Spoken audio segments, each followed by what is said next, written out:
Welcome to the Jill on Money Coronavirus Market Update. It is Tuesday, August 25th, and we are still here every single day, holding your hands, reading your emails, and responding to your questions.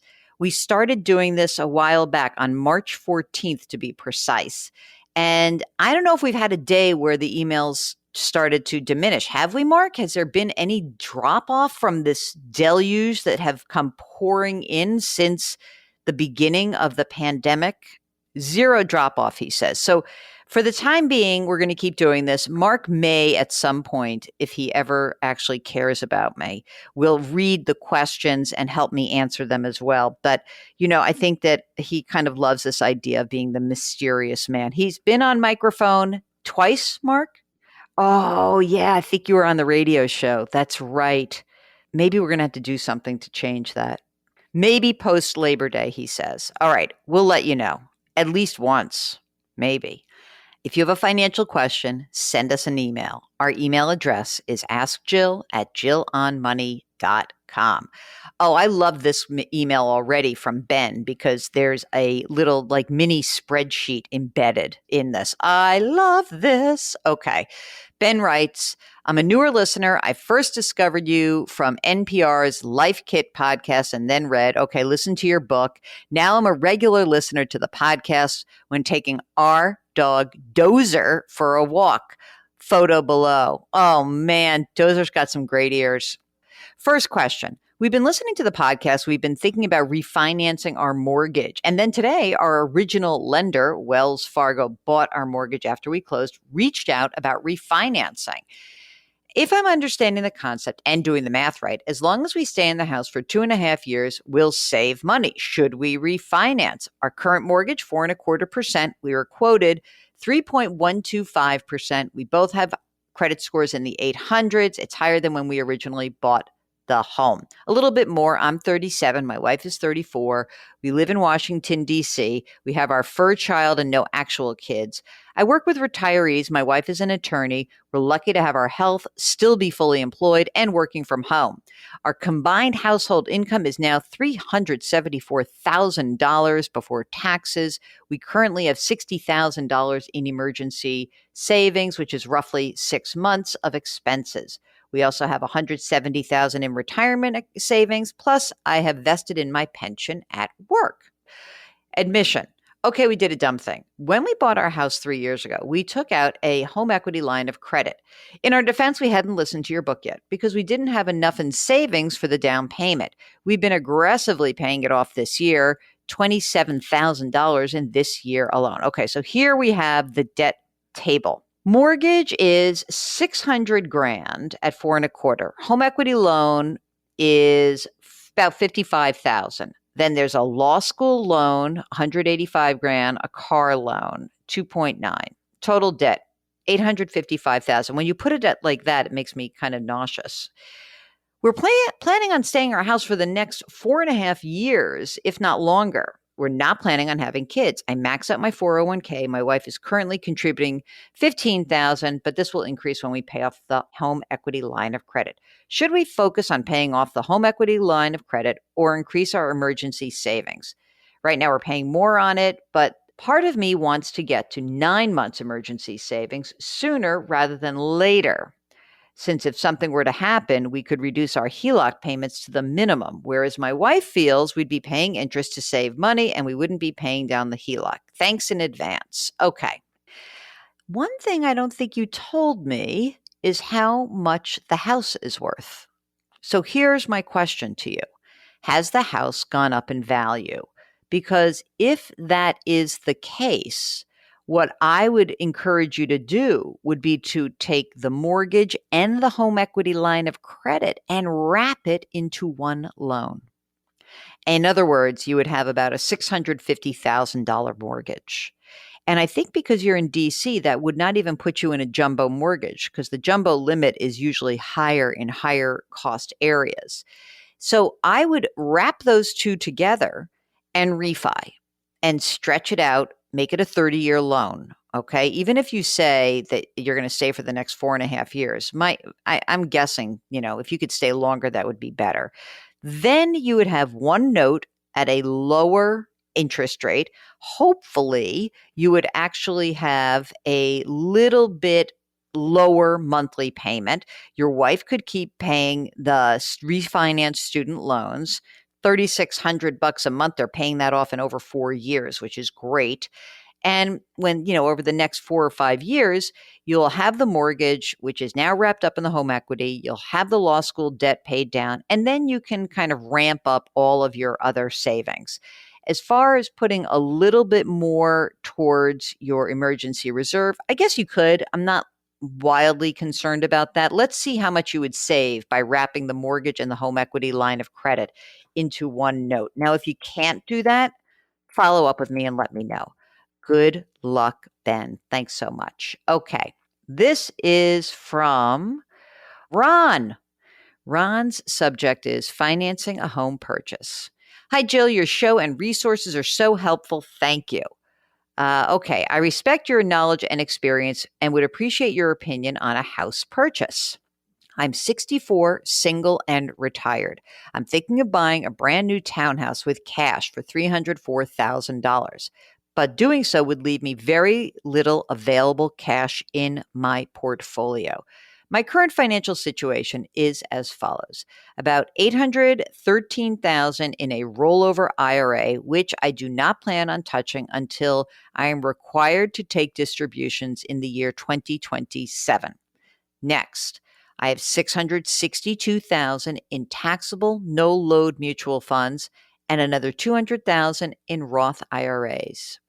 I have 44,000 in double E bonds. Amazing, they're earning 4%, and 22,000 in I bonds. I'm eligible for Social Security, though I was planning on taking it at age 70. I'm in good health. I've got good genes. I don't smoke. If taken now, it would be $1,875 a month. Full retirement age, 2070. And then at 70, 2,700.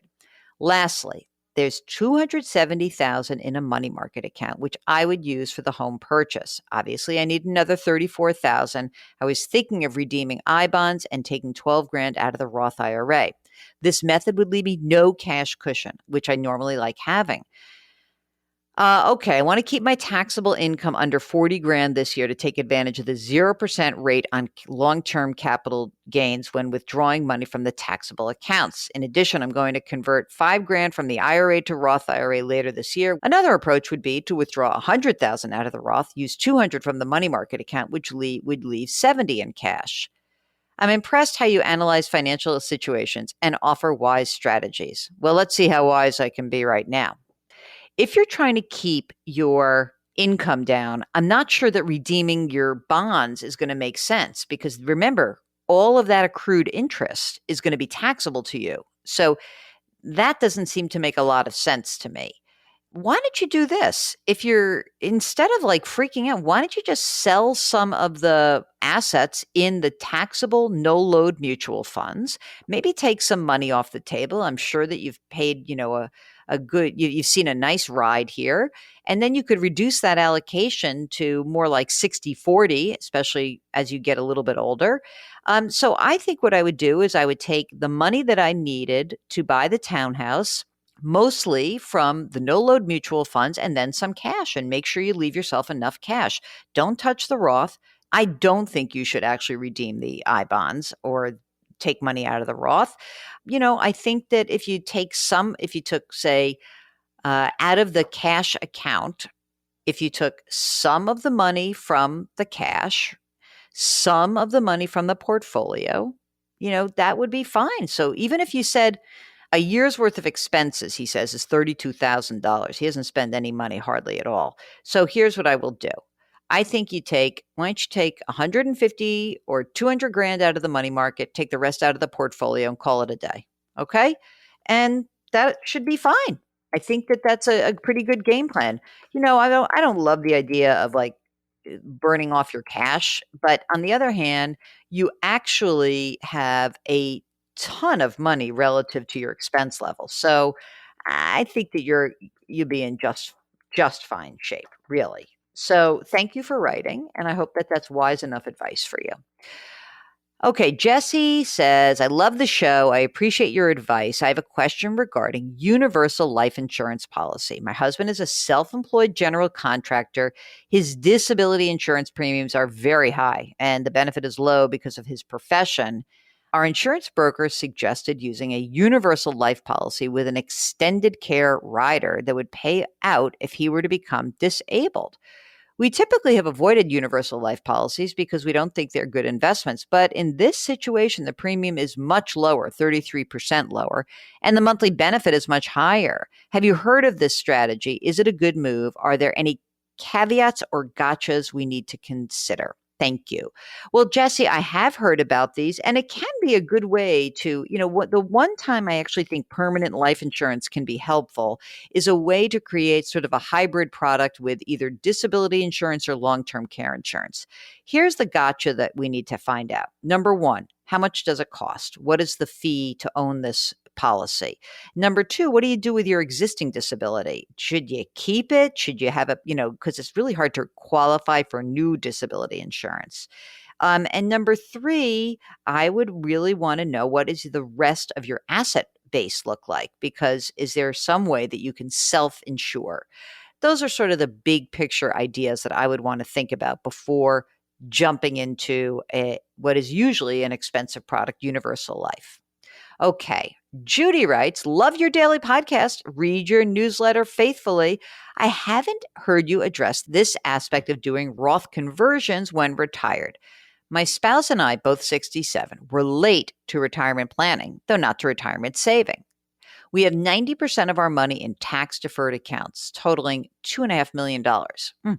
Just 40% of that in anything risky. Here's the question. This year, we would like to start Roth conversions.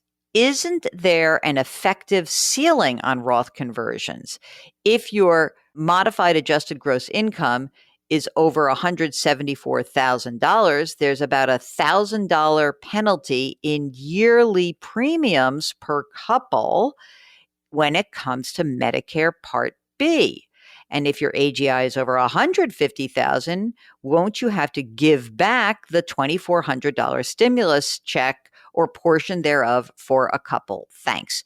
Absolutely true. It's not that there's an effective ceiling necessarily, but obviously the cost of Medicare Part B can be up to $400 more a month if you make too much money. So that is why when we had Ed Slott on, he's very clear about, advising people. One of the big reasons he likes to advise people to use the Roth is to avoid that. But you're right. In conversion, once you're already receiving Medicare, you really want to watch it. You have to do it slowly but surely. And yes, if you make too much money, you'll have to give back your stimulus check. Although, isn't it sort of weird, Mark, that they got stimulus checks with $2.5 million? There's a flaw in the system, I guess, right there. Okay. That's it. That's it for today's show. And we, as always, are so delighted that you have tuned in and spent some time with us. If you've got a financial question, don't forget, you just have to send us an email. Ask Jill at jillonmoney.com. Wash your hands, wear your masks, maintain that physical distancing, and lift somebody up today. We'll talk to you tomorrow.